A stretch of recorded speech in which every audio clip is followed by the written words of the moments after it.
Walter Gropius es el fundador y primer director de la Bauhaus. Fusionó las escuelas de Bellas Artes y Artes y Oficios en 1919 para crear una escuela que revolucionaría la forma de enseñar arte en todo el mundo. Es el fundador de la escuela de arte y diseño más influyente del mundo en 1919.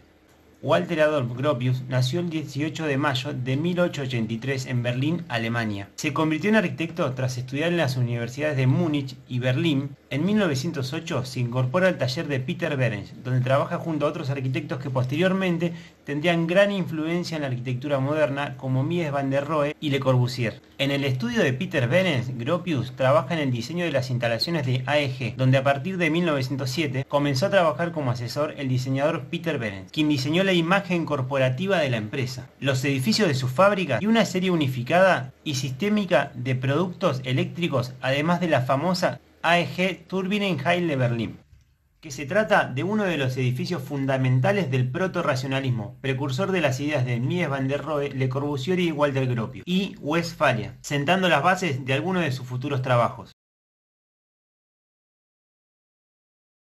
Entre 1911 y 1913, con la construcción de la fábrica Fagus, diseñada con Adolf Meyer, el proyecto constituye una de las piezas fundamentales de la arquitectura moderna temprana, con el uso innovador del muro cortina, encargado por el propietario Karl Bechstein, que quería una estructura radical que expresara una ruptura con el pasado de la compañía. Una fábrica y un pabellón de exposiciones cuyas paredes de cristal y torres de escaleras transparentes eran elegantes y adelantadas a su tiempo.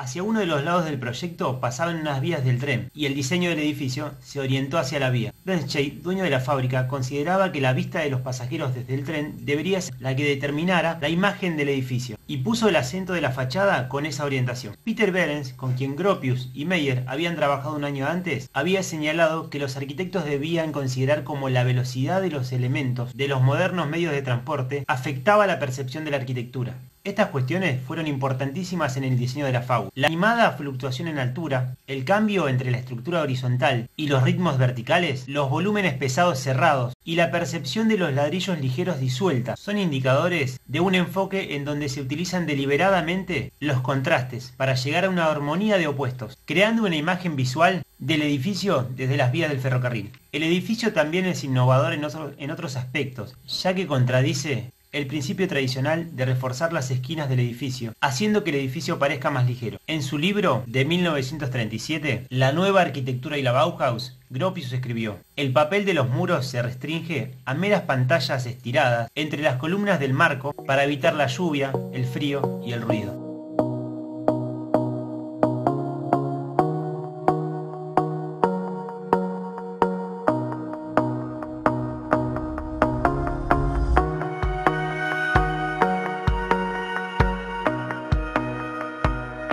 Gropius reduce el ritmo de sus trabajos desde 1914 y 1918, cuando es llamado a filas para la Primera Guerra Mundial. Y este es uno de los acontecimientos a los cuales está muy ligado la creación de la Bauhaus. Este acontecimiento, por raro que parezca, es muy bien recibido por la totalidad del grupo de artistas. Ellos ven en esta guerra una especie de depuración que va a llevar a Alemania a convertirla en una gran potencia. Pero todo este pensamiento va a cambiar radicalmente a finales de la guerra entre los años 17 y 18, donde ellos mismos empiezan a dudar de esto, ya que no ven esa renovación espiritual, ni tampoco ven a Alemania como una gran potencia, siendo esta una de los grandes perdedores de la Primera Guerra Mundial. En este contexto, varios de los artistas comienzan a escribir manifiestos en contra de esta guerra. Uno de estos es Gropius, que ya para el año 17 había escrito que Alemania necesitaba un cambio en el frente intelectual.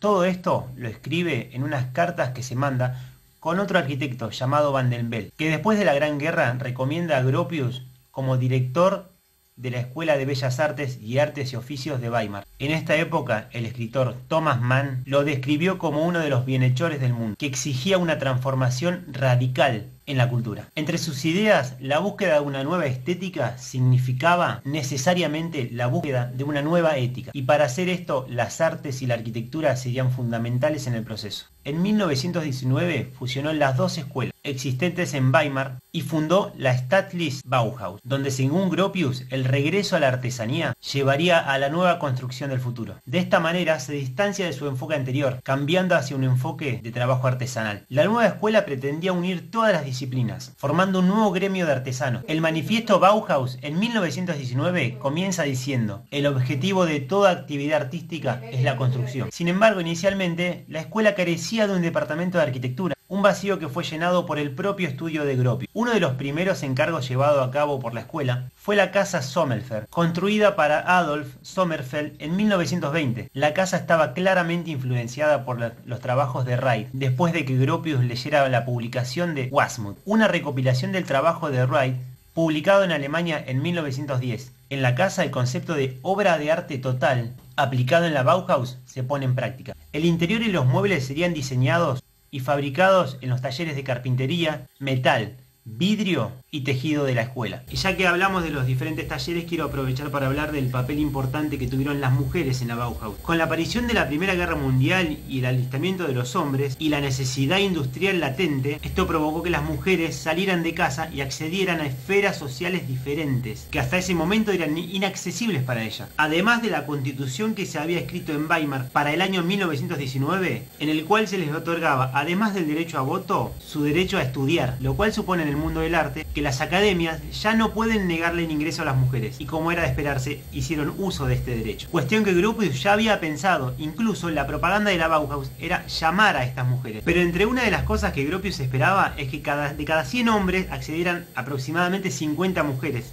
cosa que para el primer curso fue muy diferente. Accedieron alrededor de 50 y 50. Si bien hay que reconocer que la escuela intentaba dar un paso mucho más adelante con respecto a las mujeres, también cabe destacar que no todo era color de rosa. Incluso en el primer discurso que hace Gropius en la escuela ya deja ver que tanta presencia femenina le preocupa. Y literalmente dijo: ninguna consideración con las mujeres. En el trabajo somos todos artesanos. Absoluta igualdad de derechos, pero también absoluta igualdad de deberes.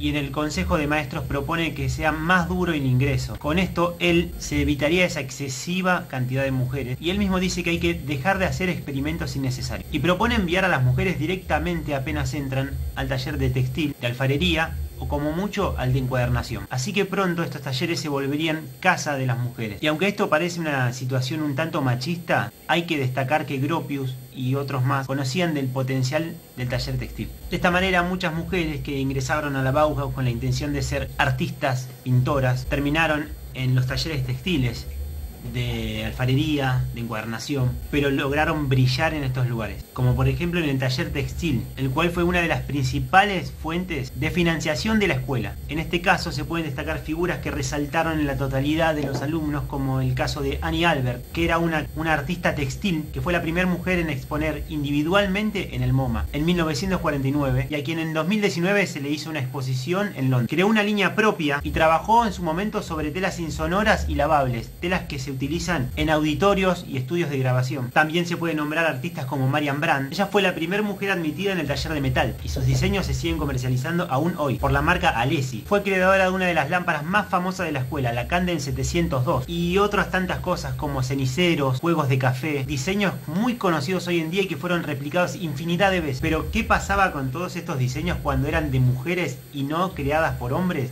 Lo que pasaba era que la Bauhaus lo que hacía era atribuir el nombre a la Bauhaus y no al artista. Con el tiempo esto, por suerte, se pudo ir revirtiendo, y gracias a que mucho más adelante las directoras de la Bauhaus y del museo fueron mujeres, todas estas grandes artistas pudieron salir a la luz.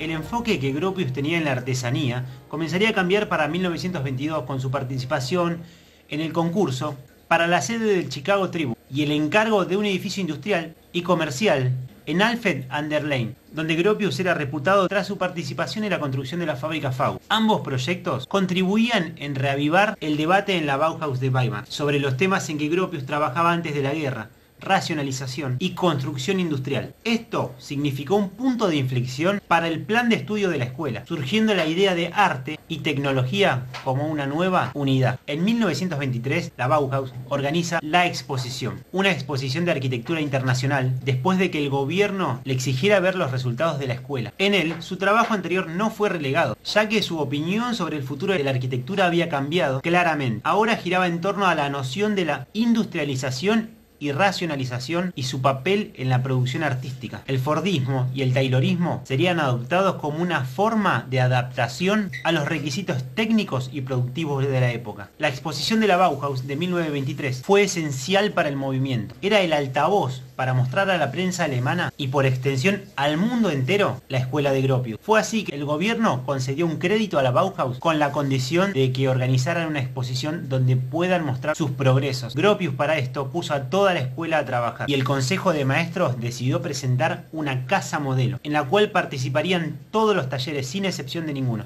donde se debía demostrar ese diseño integral, donde se diseñaba desde la silla en la que uno se sienta hasta el libro que uno lee, el ejemplo vivo de las teorías propuestas volcadas en la realidad. El pintor George Muche aportó el diseño y tanto su construcción como el equipamiento debería demostrar lo más avanzado de la técnica. Detalles que en la actualidad damos como sobreentendidos se presentaban en la Bauhaus como verdaderas primicias. En la casa apenas existían los pasillos. Todas las habitaciones se agrupaban en torno a una más grande. El baño era fácilmente accesible y la cocina fue la primera cocina moderna con amplias superficies lisas de trabajo y fáciles de limpiar. Además, estaba dotada de los más modernos aparatos electrónicos. Se suprimen casi por completo los muros. Todo esto por el lado del interior. En el exterior también estaban presentes las ideas de la Bauhaus. Grandes ventanales por de entrar a la luz. Grandes zonas ajardinadas, pero no para separar, sino para integrar el interior con el exterior. Y la presentación de bloques de vivienda donde no se presenta una fachada. Cada uno de los lados puede ser visto como una fachada. El elemento decorativo es suprimido por completo. Es un diseño minimalista, simple, y todo lo que no tenga una función en particular no tiene cabida en el diseño. Todas estas características son las atribuidas al movimiento internacional, del cual Gropius es uno de los iniciadores. Movimiento que no solamente es famoso en Alemania, sino en todo el mundo, y son características que uno lo reconoce a simple vista.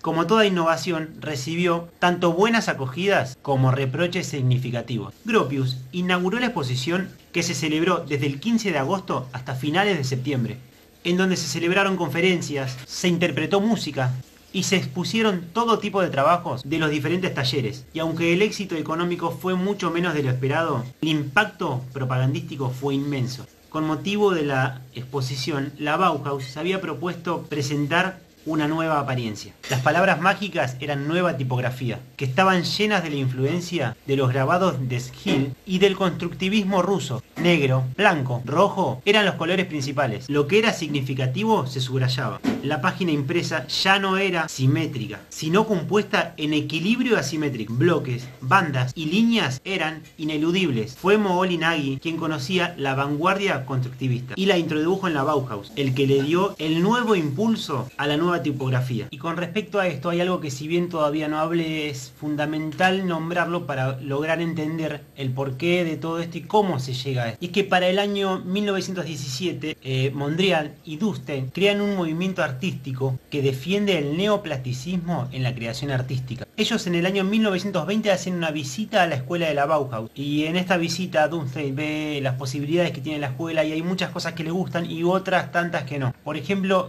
no ve con gran visión el hecho de que cada estudiante llevara un estilo particular, ya que para él era mucho más importante que todos trabajen para crear una marca, un estilo que representara a la escuela, y no a cada uno de los intereses particulares de cada uno, como hasta el momento se venía planteando. De esta manera los dos, tanto Mondrian como Dustin, crean un curso para llevar su estilo a la Bauhaus, y Gropius les da un lugar. Rápidamente ambos se convierten en dos profesores pilares de la Bauhaus y ayudan a crear este estilo propio. Cuando antes la escuela tenía una paleta de colores diferentes para cada alumno, ellos tenían un estilo para todos: amarillo, rojo, azul, negro, blanco, gris. Para ellos, con medios humildes, pocos recursos, se podía generar muchísimo y generar muchas sensaciones en el otro. La escuela anteriormente se enseñaban cosas como incluso la caligrafía, en donde las mismas palabras no podían ser escritas de la misma manera. Por ejemplo, la palabra alegría no podía ser escrita de la misma manera que se escribía la palabra tristeza. La caligrafía que se enseñaba siempre era muy particular y dependiente de cada uno, y esto los profesores del constructivismo no lo entendían muy bien,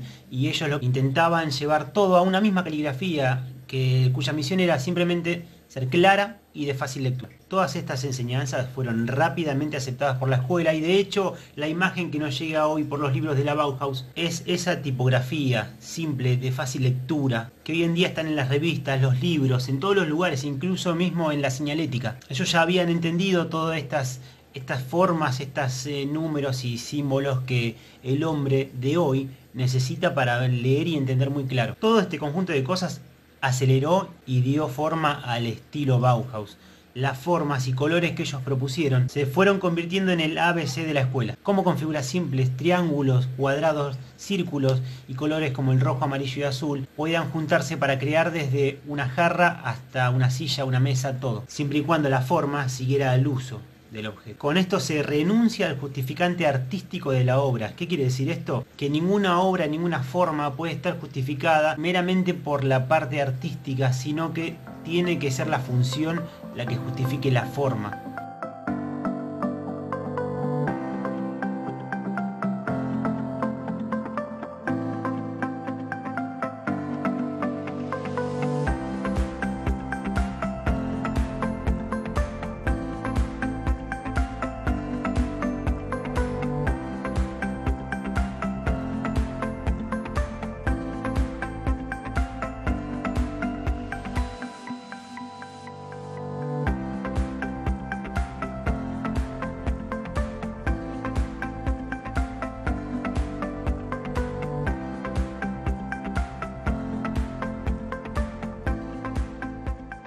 Más adelante, las diferencias políticas con las autoridades de Weimar se volvieron insostenibles, y el 1 de abril de 1925, exactamente 6 años después de su inauguración, la Bauhaus fue obligada a cerrar sus puertas. Pero para entonces ya era conocida mucho más allá de Weimar, y una ciudad vecina, Dessau, le ofreció un hogar. Y fue en esa sede donde la Bauhaus alcanzó su madurez. El nuevo edificio en Dessau, diseñado por Gropius, cumpliría con las aspiraciones de la escuela y su comunidad, con un esquema funcional y espacial específico, dando como resultado volúmenes combinados, cada uno con usos diferenciados. Las amplias instalaciones en los planes de la Bauhaus en Dessau incluyen espacios para la enseñanza, viviendas para los estudiantes y miembros de la facultad, un auditorio y oficinas, los cuales fueron fusionados en una configuración de molinete.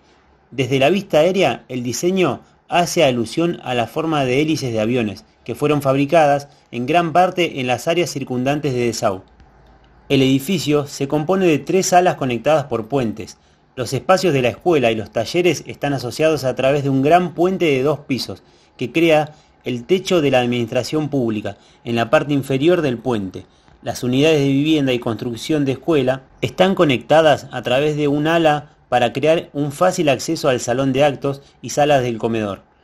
El ala educativa contiene administración y aulas, sala de profesores, biblioteca, laboratorio de física, salas de modelo, sótano totalmente terminado, planta baja y 2 pisos superiores. Como arquitecto practicado, Gropius estaba interesado en la inclusión de avances estructurales y tecnológicos en el diseño de esta escuela revolucionaria para la arquitectura y sus estudiantes de diseño. Algunas de estas progresiones incluyen un cristal en la ventana, un esqueleto de hormigón armado y ladrillo, techos en forma de hongo en la planta baja y techos cubiertos con tejas de asfalto que estaban destinados a ser pisados. Para incorporar a los estudiantes de la Bauhaus, la decoración interior de todo el edificio fue realizada por el taller de pintura mural, los accesorios de iluminación por el taller de metal y las letras por la imprenta. Con el edificio, Gropius expuso su idea de edificio como una obra de arte total de la arquitectura compositiva. El enorme muro cortina acristalada del edificio del taller se convirtió en una parte integral del diseño del edificio. Con la esperanza de crear transparencia, esta fachada resaltó la naturaleza espacial mecánica y abierta de la nueva arquitectura. Estas enormes ventanas habilitadas incorporaron luz solar durante todo el día, sin embargo, creando un efecto negativo en los días más cálidos de verano. Con el fin de preservar el muro cortina como una extensión, las columnas de soporte de carga fueron rebajadas detrás de las paredes principales. Al igual que la pintura de Steele, en cierto sentido, el diseño de Gropius se compone de elementos funcionales básicamente relacionados que producen un todo interrelacionado asimétrico cohesivo. En la inauguración, Gropius dijo: "Este edificio ha sido creado especialmente para los jóvenes que posean habilidades figurativas y darán forma a nuestro nuevo mundo". El cambio de ubicación fue un nuevo comienzo y dio impulso a la producción artística de la escuela y fortaleció su comunidad. Ya en Dessau, Gropius comenzó enseñando arquitectura, pero pronto agregó otras disciplinas. La escuela ofrecía talleres de tejido, trabajo en metal, fotografía y escenografía. Poco después de la mudanza, Gropius se enfrentó a las críticas de otros profesores y alumnos, ya que la construcción de las casas de los maestros dio lugar a conflictos con Paul Klee y Wassily Kandin, ya que en lugar de que se redujera su costo debido a la producción en serie, las consideraciones formales las volvieron más caras y por consecuencia aumentó su alquiler. Para 1928, Gropius creyó que el siguiente paso para la Bauhaus debía ser unir la vanguardia arquitectónica con la vanguardia social y política. Optó por apartarse de la dirección y dejar que el director de la sección de arquitectura de la escuela, creado tras el traslado a Dessau, Heinz Meyer, se hiciera cargo. Gropius pronto se arrepentiría de esto, llegando a pensar luego que Meyer comprometió el futuro de la escuela al incorporar sus propias creencias sociales, permitiendo que la política desmembrara la escuela. En opinión de Gropius, bajo su dirección, la Bauhaus buscó una nueva forma de vida, y ese era su único contenido social. Para ese entonces la política alemana estaba cada vez más polarizada y el apoyo a los nazis no paraba de crecer. En 1930, las autoridades municipales de Dessau despidieron a Meyer por tendencias comunistas, y en 1931 los nazis ganaron las elecciones locales. Una de sus promesas de campaña había sido cerrar la escuela, a la que llamaban un centro de bolchevismo cultural. Afortunadamente el edificio diseñado por Gropius sobrevivió y aún existe, pero los estudiantes y profesores huyeron. Muchos de ellos encontraron un nuevo hogar en una vieja fábrica en Berlín, y la escuela pasó a estar dirigida por el brillante arquitecto Mies van der Rohe. Sin embargo, Hitler clausuró la escuela tras su ascenso al poder en 1933. ¿Pero por qué los nazis se sintieron tan amenazados por la Bauhaus? ¿Por qué le tenían tanto miedo a una escuela de arte que diseñaba muebles futuristas y platos de cocina? El motivo es que la Bauhaus representaba una visión del mundo diametralmente opuesta al nacionalsocialismo. Una amenaza moderna la llamaron. El nazismo era nostálgico y nacionalista. Bauhaus era cosmopolita y vanguardista. La naturaleza internacional de la escuela de Gropius dejaba en evidencia cuán absurdas eran las fantasías racistas de Hitler. Irónicamente, fue la persecución de la escuela lo que aseguró la supervivencia de los ideales de Gropius. Si hubiera sido patrocinada por el Tercer Reich, habría perecido junto a él, pero el exilio hizo que su filosofía se expandiera a nivel mundial. Gropius, Mies van der Rohe emigraron a Estados Unidos, y a ellos se sumaron otros maestros de la Bauhaus como Joseph Albers, Helbert Bayer, Walter Petternaus y Laszlo Molinari. Este último fundó la primera escuela de diseño industrial del país bajo el nombre de The New Bauhaus, hoy conocida como IIT. El mismo Molinagui la dirigió desde su fundación hasta 1945, llevando el espíritu de la Bauhaus a Chicago. Un año más tarde, Mies van der Rohe se haría cargo del área de arquitectura, constituyendo un importante núcleo Bauhaus en el ambiente académico de diseño y la arquitectura del país. Durante su exilio, después del traslado a Estados Unidos, fue profesor de arquitectura en la Escuela de Diseño de Harvard y en 1946 fundó un grupo de jóvenes arquitectos al que se conoció como TAC. Durante varios años se ocupó personalmente de dirigir y formar el grupo. Entre las obras que realizaron con este grupo durante su periodo se encuentran la fábrica de porcelana Rosenthal, la Universidad de Bagdad y los edificios Package House System. Para 1937 llegaría a la ciudad de Lincoln, donde solo llevaría consigo a su familia y algunos muebles fabricados en la Bauhaus. Se acomodaron en una casa de renta y debido a su condición de inmigrante se le dieron las facilidades económicas para establecerse y gracias a esto proyectó su casa con la colaboración de Marcel Breuer. La misma se realizó de acuerdo a los estándares planteados en la Bauhaus. En su casa Gropius combinó los materiales como ladrillo, lajas de piedra, tablillas de madera, junto con nuevos materiales que se empleaban en Estados Unidos como el yeso, barandillas industriales, el nuevo bloque laminado de vidrio y las nuevas tecnologías en cuanto a instalaciones. En el diseño de su casa tuvo en cuenta que ésta se integrase con el ambiente que la rodeaba, pese a ser un estilo muy moderno para el entorno de esos años. Muestra de esa voluntad es, por ejemplo, el enrejado de madera que hay a cada lado de la casa, en el que se hacen crecer plantas y que se aprecia mejor viendo el plano de la cubierta. La pared de ladrillos pequeños que rodea el edificio también está ingeniosamente construida, entrando y saliendo del suelo, actuando en ocasiones como muro, pero también dando la impresión de que la casa se encuentra sobre un pedestal. La misma tiene 2 niveles con estructura de piedra en el basamento, madera y ladrillo. Se puede decir que el proyecto es una caja o volumen asentado en piedra. La estructura de la casa es bastante cuadrada. Estéticamente recuerda a la Bauhaus, pero estructuralmente es una casa de Nueva Inglaterra. La casa Gropius se construye utilizando marcos y tablas de madera para adaptarse al clima de la región. Probablemente la poca versatilidad de los materiales influyó en la forma del edificio. Finalmente Gropius fallece el 5 de julio de 1969, a la edad de 86 años. Pero su legado aún continúa vivo en la mente de arquitectos, diseñadores, en sus obras y en las obras del movimiento que lo caracterizan y del cual él mismo es uno de sus fundadores.